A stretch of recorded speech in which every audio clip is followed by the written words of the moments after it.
If we notice the positive emotion, we can increase it about double. I think one of the most important things to know about happiness is that because it's an emotion, it means it's going to come and go. The point of life, in my opinion, is to enjoy it. So please give yourself some permission to get out of the grind and to start enjoying yourself a little bit more.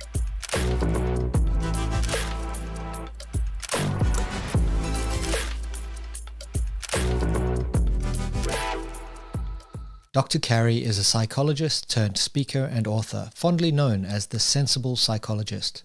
With 20 years of private practice in Denver, she helps teams, corporate audiences, and individuals navigate life's ups and downs with ease and joy. Using evidence-based treatments, Dr. Carrie empowers others to manage anxiety, diminish trauma, and improve team performance. Dr. Carrie, welcome to the show. So great to have you here. Hi, Brad. It's so great to be here. For those who haven't met you before, perhaps you could share a little bit about who you are and what you do. Absolutely. So I'm a US-based psychologist, speaker, and author, and I'm known as the Sensible Psychologist because I bring sensible, practical, actually easy, and totally effective psychologically minded information to people so they can enjoy their lives better. Excellent. What is psychological flexibility?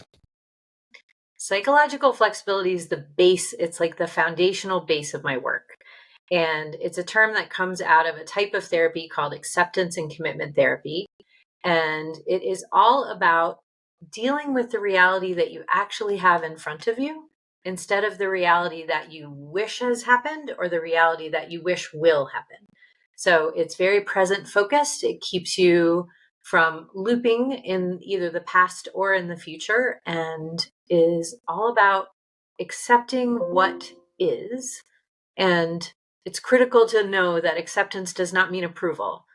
Things can be happening that you don't like, but we tend to waste a tremendous amount of both intellectual energy and emotional energy and time being upset about the reality we're in. And the sooner we can accept it and then work with it, the sooner we can get into a better one. Very interesting. How can people use a tool like this practically in their everyday life? Most people are either drifting off into the future, into worry, anxiety, or perhaps into the past with a little bit of rumination. We do it positively sometimes, but left to default, it seems our minds will veer towards the negative. Yes, we are much stickier. Our brains are designed actually for survival, much more than for enlightenment, which means that we are paying attention to what feels dangerous to our brains. The problem is what used to be dangerous is very different than what's dangerous now. This episode is brought to you by Start With Values. If you'd like to reduce stress and increase fulfillment in your work and life, then check out startwithvalues.com. There, you'll be able to download the Values app, which helps you to discover your core values and bring them to life through micro habits. There is a values course so that you can learn about the science and practice of core values, and you'll be able to pre-register for my forthcoming book called Start With Values. I hope that these tools will enable you to achieve more fulfillment and make more meaningful decisions on your journey of life. Now back to the episode. So I'm not sure where all of your listeners live, but if any of them have been to Denver lately and been in traffic in rush hour, it plays like a threat to your brain, right? It feels terrible and it feels threatening, but it's really just traffic in Denver at 5. And so if we use this sort of low end silly example, you're sitting in your car, you're in traffic, you weren't expecting it, it isn't what you want, and it's going to make you late. And that's a really easy opportunity for us to spin ourselves into, this isn't okay. I can't believe this. This always happens, or this never should happen to me. I'm going to be late. Then this terrible thing, terrible things are going to happen from there. And psychological flexibility. So those are all symptoms of psychological rigidity.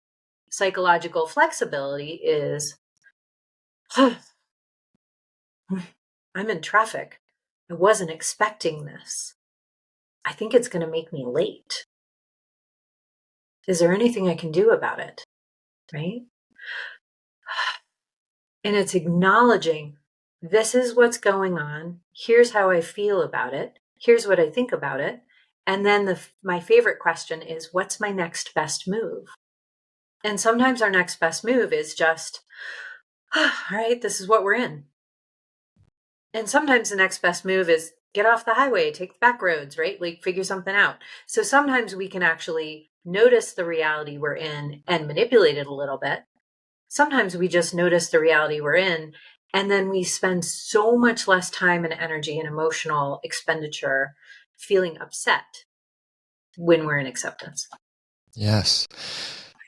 It's interesting. Even just the thought of the traffic example had an effect on me. I was imagining myself in that situation. It's interesting how we can spend so much time trapped by thoughts that are not even happening in our present reality. Can we apply the same tool to these negative thinking Absolutely. patterns? Yeah. And a big piece of psychological flexibility is also noticing a thought is just a thought. An emotion is just an emotion.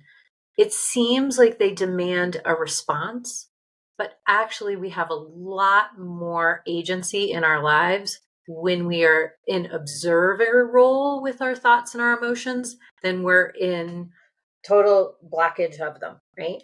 So we want to sort of set them down, take a breath, and take a look at them. Some of the thoughts you think are even true. That's great. But lots of the thoughts that we think aren't actually true, or they aren't true yet, right? So the more time and energy we spend wrapped up in these thoughts and responding immediately, like you get upset and you think that you should do something about it. Sometimes you get upset and your job is actually just to notice, I'm really upset right now. Whew. You want to know a fun trick? Please. So this is really fun. When we have a strong emotion and it's positive, like we're thrilled about something, we're super grateful, we're really happy. If we notice the positive emotion, we can increase it about double, which is awesome. But it works in the opposite for negative emotions.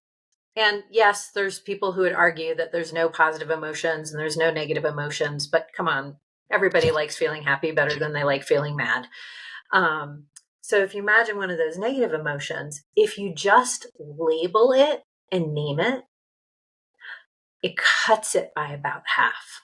So the positive emotions, noticing and labeling them, letting them sink in and get sticky, increases them.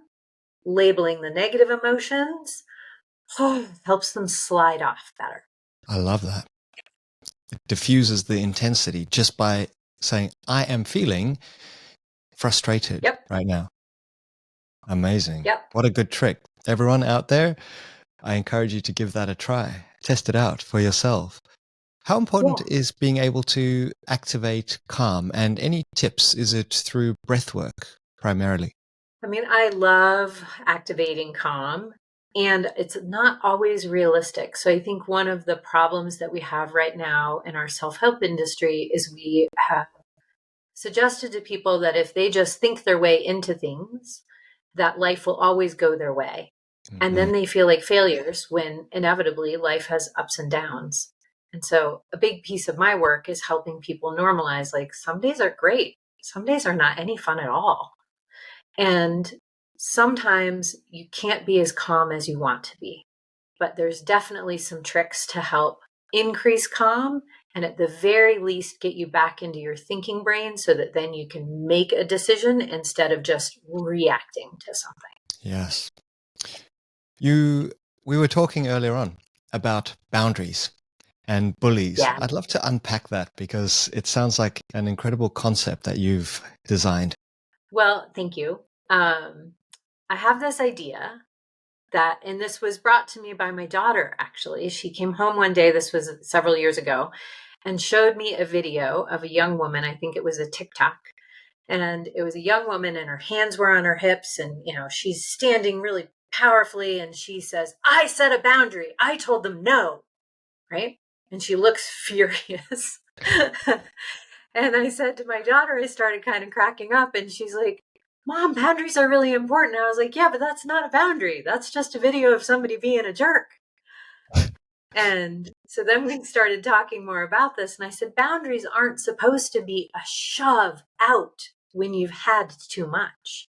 Boundaries are supposed to be an invitation in to different levels of connection.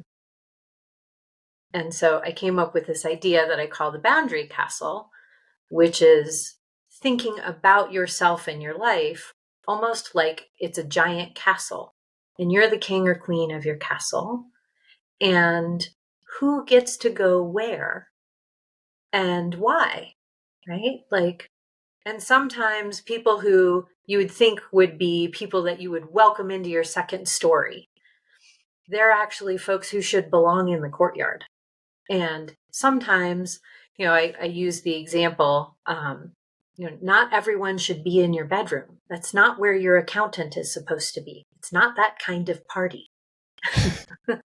Right? Yes. So, and who gets invited into your hot tub, your metaphorical hot tub? And who are people who need to be out on the grounds because they've proven themselves not to be very trustworthy? And is there anybody who's a hard pass? They don't even get past the moat at all.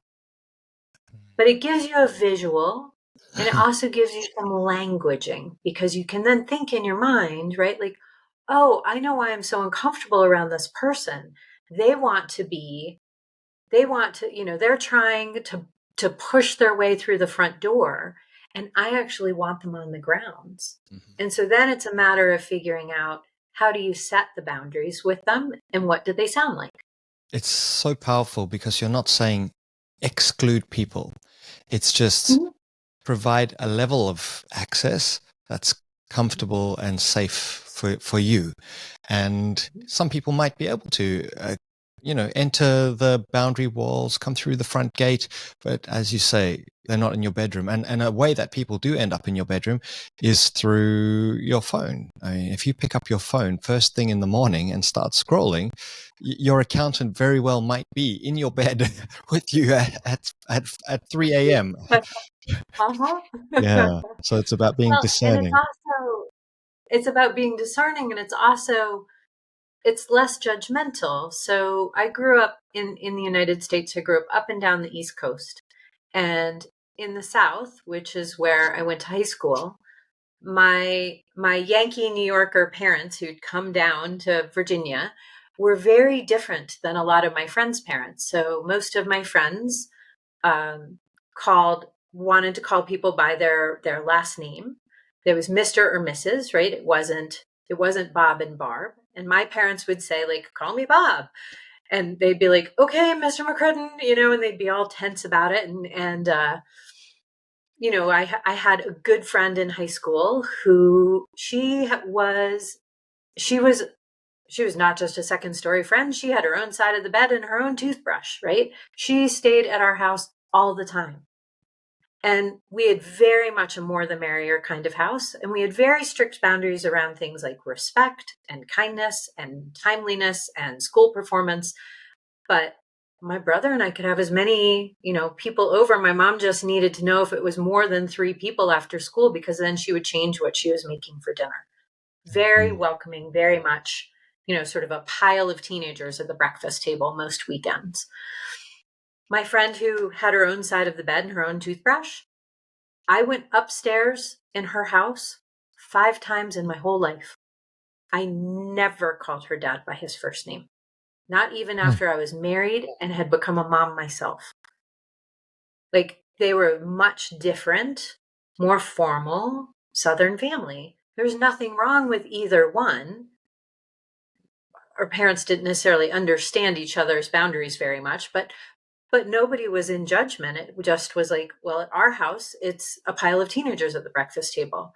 At my friend's house, we went in, we were well dressed, we were proper, and then we left.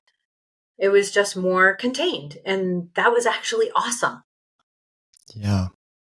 So that was a piece of why I thought of the castle concept, was like, different people can have different boundaries. And it's all actually probably okay. It's just a matter of communicating what they are. Do you think we can be friends with our kids? And I've had some interesting conversations recently about this. And some people are quite firm on the fact that no, you shouldn't be friends with your kids. You should be setting boundaries for them and providing some scaffolding for them. Uh, However, others say, yes, my son or my daughter is my best friend. Or do you think it's just on a case-by-case basis?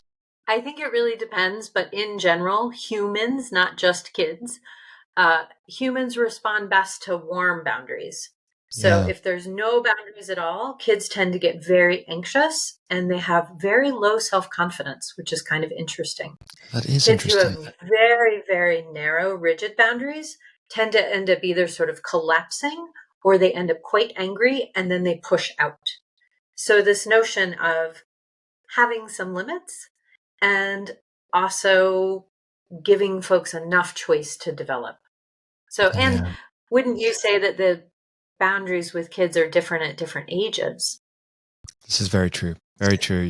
When they're 4, you really need to be much more rigid about bedtime routines and all of these basics, the habits that will support them throughout their life. Whereas Uh-huh. at 10, which is the age of my daughter right now, there is more choice, there is more flexibility, and listening Yep. to their perspective and trying to empathize with what that her little experience of life is like right now, her reality. And you could Mm, have a kiddo who's a night owl and a kiddo who's a morning bird. true. And those boundaries might be different for those kids, but maybe the boundary in your house is, we get at least 8 hours of sleep. Yeah. And then we figure out how that works for each person. And Mm-hmm. boundaries aren't just the physical limits that you put on people. It's also internal and emotional. Who do you share what with? And to be thoughtful about who do you share what with, and who do you have share with you, and that is a big. So a part of your castle is actually the internal access as well. Yeah. I read something that said when my kid is a teenager and they do something wrong, I don't want them to feel like, oh no, my dad is going to kill me. I want them to feel like, oh no, I need to call my dad. And And a, that's where I would and a like to little be. healthy both is kind of good, right? A little bit on the edge. Exactly, exactly. Like he's not going to be happy, but I won't be expelled from the family. Dr. Carrie, I love your book, Self Help on the Go, because you're not broken, but life gets tricky sometimes. Can we unpack some of the chapters with maybe a couple of practical tips for our viewers and listeners today? Absolutely. What do you have one that you want me to dive into, or do you want me to dive in? No, I thought perhaps we could talk about happiness. Happiness is what most people will say they're after in life, yet most people have a very vague idea of what it is. If you ask them to define happiness, it's kind of like those moments when I'm smiling. What are your thoughts on happiness? Yeah, I think one of the most important things to know about happiness is that because it's an emotion, it means it's going to come and go. It's going to ebb and flow, and that's normal.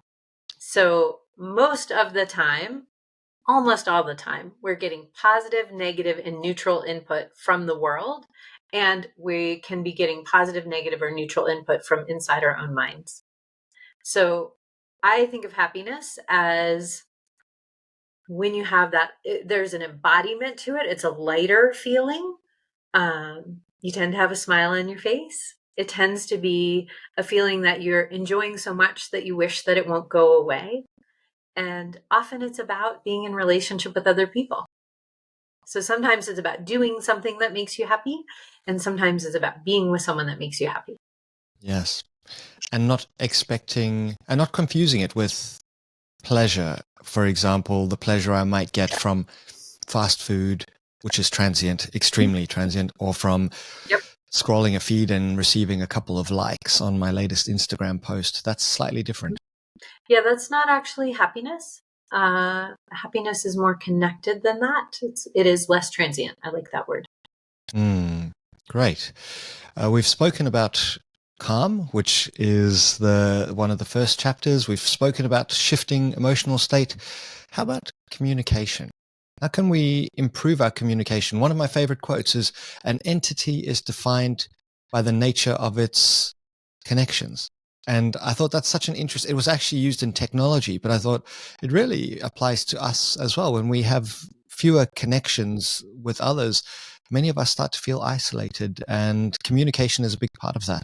What are your thoughts on communication Absolutely. effectively? Well, and it's super interesting because there's a Harvard study that has been going on for over 100 years. And it initially started looking just at some students of Harvard, and then they went out into the tenements of Boston and got sort of some regular folks, not just Harvard students. And then they followed those people and their families for the past right about, it's a little over 100 years, I believe. And they just released again the results of the latest research. And the research is that the thing that makes us happiest is good, positive connections. And interestingly, the thing that keeps good, positive connections good and positive is communication. So in terms of communicating, it's really, one of the things that I like to do and to teach people is what I call the assertiveness formula, which is I'm feeling because of, and I wish. So that notion of communicating clearly but speaking from yourself instead of what I call the pointy finger conversation, which is you should, I can't believe you, you can't, right? These are all of these shoves of boundaries. So this all links, our whole conversation links together.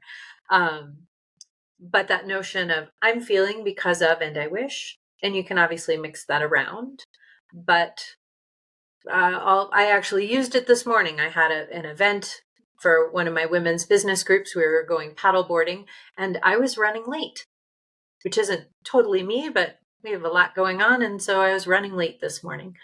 And I texted my friend who's organizing the event, and I said, "Hi, I'm running really slow this morning, so I'm going to be late. I'm, should be there at this time, and I'm bringing this with me. I'll see you in a little while." And she texts back, "Thanks. Great to know when you'll be here, right? We'll be out on the water by then. So paddle on out to us."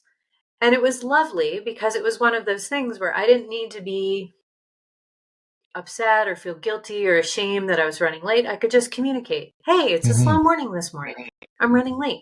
And then she could communicate back, also assertively, "Hey, we're not going to wait for you. We'll be out on the water." Great. Right? But that's what healthy communication looks like. Obviously, that was a pretty easy example. Gets a little tougher when something really big is happening, but it's the same concept. Yes. Any thoughts about navigating conflict? Because we all have conflict in our lives. It can seem overwhelming, and often our tendency is to avoid those difficult conversations. Can we use the same technique, or is there a more advanced version? Well, I like that same technique.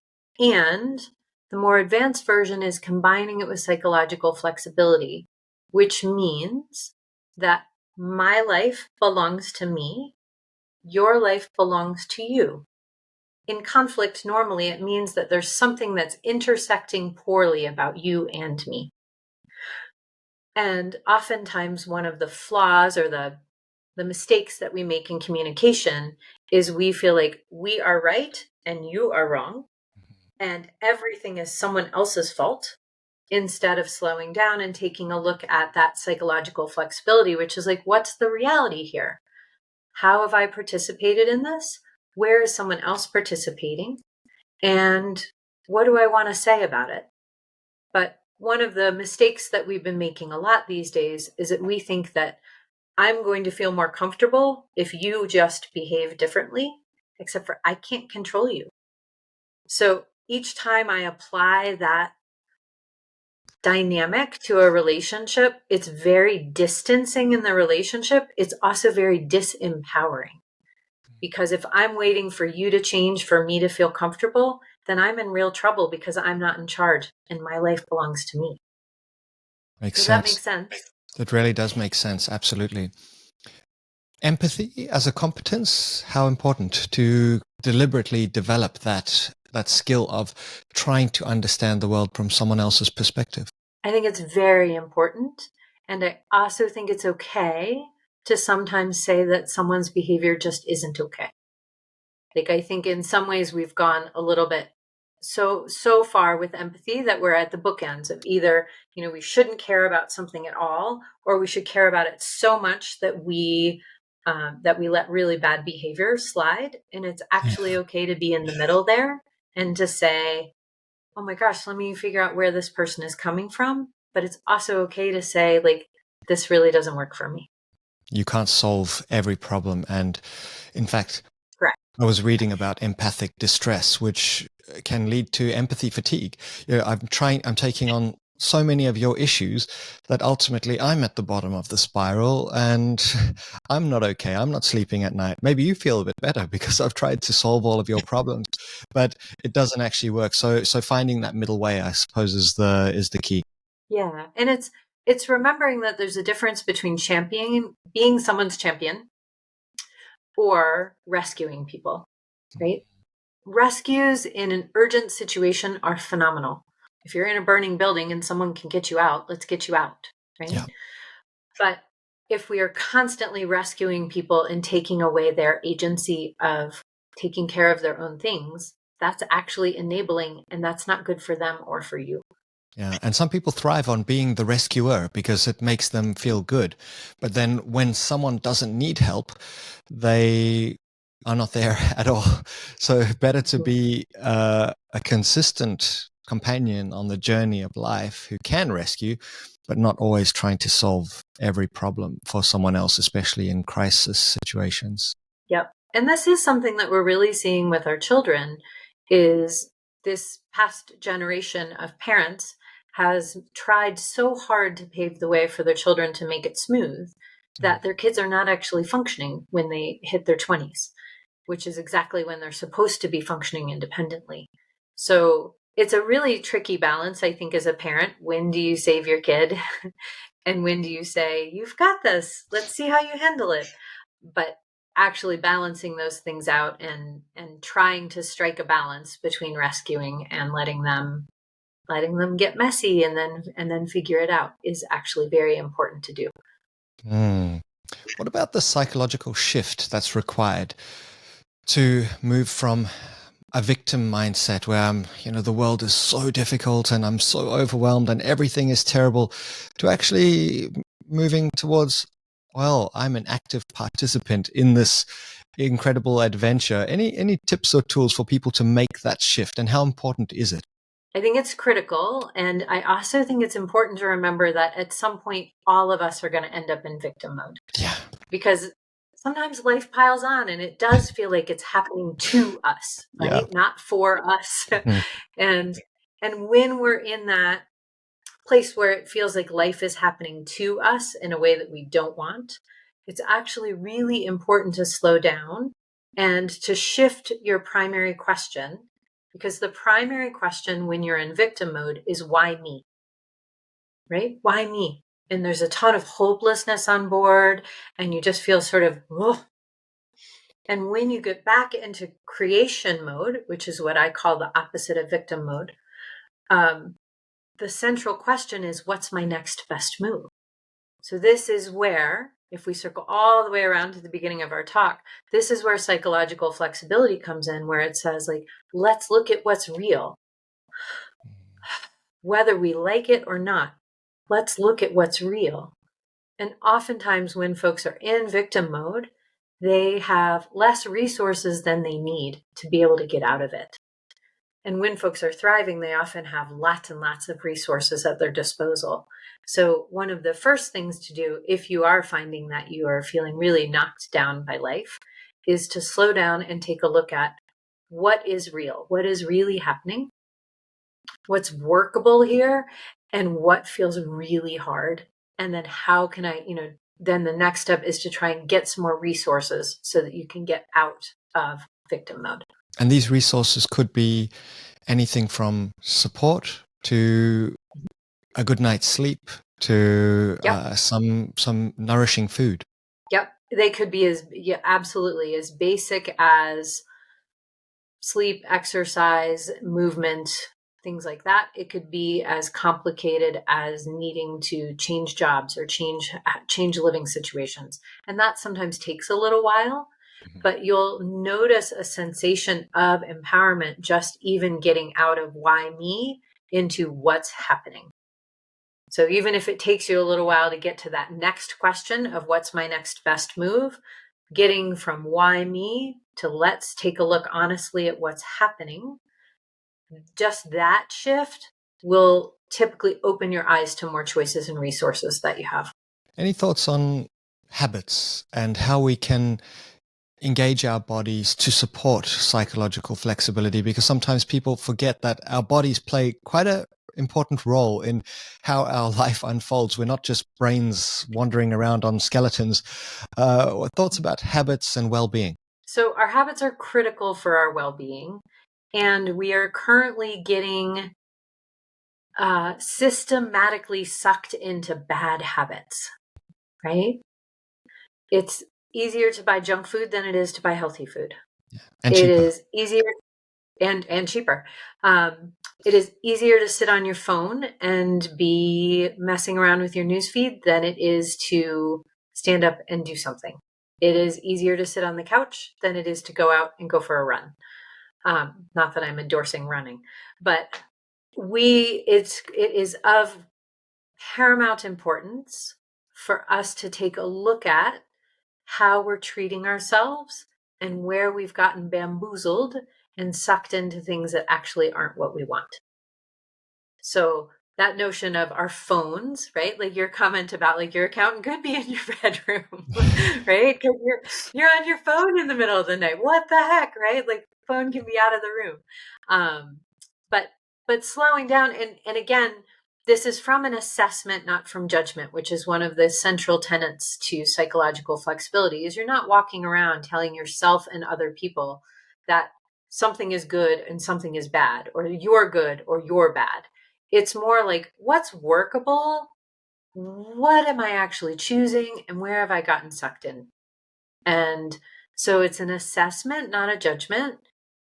And you typically have to check in with your habits because it's easy to slide into the bad ones. It really is. Right. And everyone has bad habits. And ultimately, we are a collection or a web of habits that creates the identity of Dr. Carrie and Brad.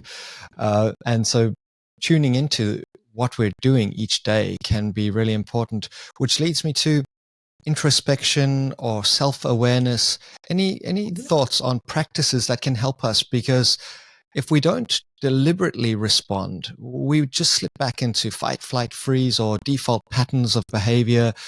What are some tools for developing our self-awareness so that we can actually apply the tools you've been talking about? Well, I feel like the first part of self-awareness is to make it actually be about awareness instead of about beating ourselves up. Right? Lots of times when we start looking at ourselves, we'll end up being upset. You know, I can't believe I did this. I can't believe I did that. I can't believe I weigh this much. I can't believe I took that job. I can't believe fill in the blank with the thing that you regret. And instead, again, it's a little bit like getting out of victim mode. Instead of staying there, your job is then to take a look at, well, like, how did I get here? And I think it's important and actually can be kind of fun, not just important and serious, but fun, is like, where do you want to be going? And then to backtrack, what are the habits that I would need what are the behaviors I'd need to be doing, right? And then if I apply them repetitively, they become habits. What would then the habits be that would get me to where I want to go? So if you've decided, you've woken up and you've turned 50 and you decide you want to be in the best shape of your life in your 50s, fantastic. Now, what are the habits that you want to so back up and take a look. What would the habits then be to be in the best shape of your life at 50? If you want a fabulous relationship, what would you need to be doing on a regular basis to get that fabulous relationship, right? How would you show up in the relationship so that it would be fabulous? Instead of waiting for, Prince Charming to ride up to the castle, sometimes we have to get out of the castle and look. Yes, go explore the world. And I sense that you laugh a lot in your life. You tell me if I'm correct or not. How important is laughter and that lightness of being and just looking on the lighter side? It's it's my favorite thing. I can tend to be a very heady, sort of thinking a lot kind of person. And while that's nice and was especially nice when I was in school forever, uh, it's it's not always as connective or as fun as I want to be. And I really try to be more playful and to put myself in situations where I can be playful. So I think it's really important. Yeah, being playful. Something that I've been doing is after a long day, and maybe 10 years ago would have, 10 years, 4 years ago would have felt overwhelmed and been a slight victim to my circumstance. Oh, so overwhelming.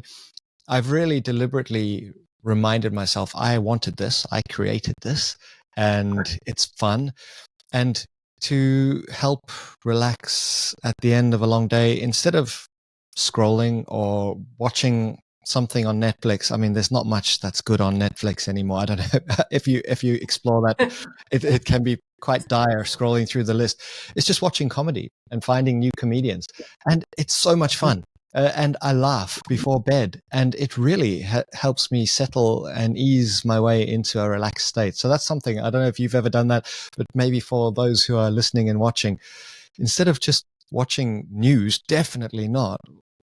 Maybe try Yeah, some comedy. limit your news. Yeah. News is well, it's not going to help you sleep. Put it that way, most of the time.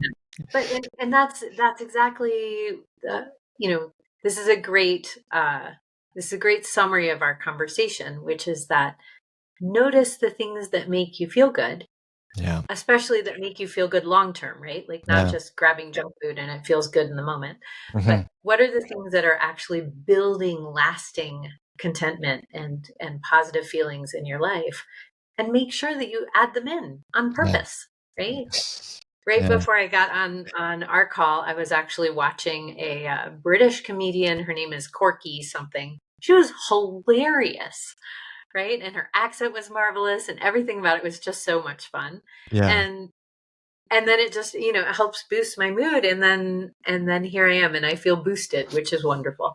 So yeah. And prioritizing interactions that help you feel that way, uh, because that's what life is all about. It's about connections with people and enjoying this experience. And of course, there's going to be ups and downs, and that's where psychological safety and your wonderful book come in, because these are tools that can help you along the journey. But cultivate more of those moments. In fact, watching the comedy in the evenings has prompted me to seek out some comedy courses. I want to do some improv or stand up on a stage and experiment with this, which is, I don't know, not something I ever thought I would do. oh, that sounds so brave. I like that so much. I'll report back afterwards. We'll see if I can find anything funny about my reality that I can share with people. I'm sure there's quite a lot. That's Dr. Carrie, awesome. thank you so much. As always, such a pleasure to connect with you. Any final thoughts for those who stuck with us all the way to the end? Thank you for sticking with us. And the point of life, in my opinion, is to enjoy it.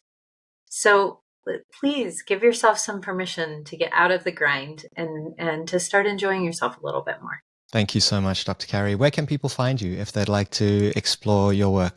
Selfhelponthego.com. It's the same as the name of my book, selfhelponthego.com. It's a very Perfect. different approach to self-help. And it's a great one. Highly recommended. The links are in the show notes. Please do connect with Dr. Carrie and get a copy of the book. It's an invaluable companion for the road ahead. Thank you all for joining the podcast. We'll see you in the next episode. Dr. Carrie, thank you. Bye, Brad.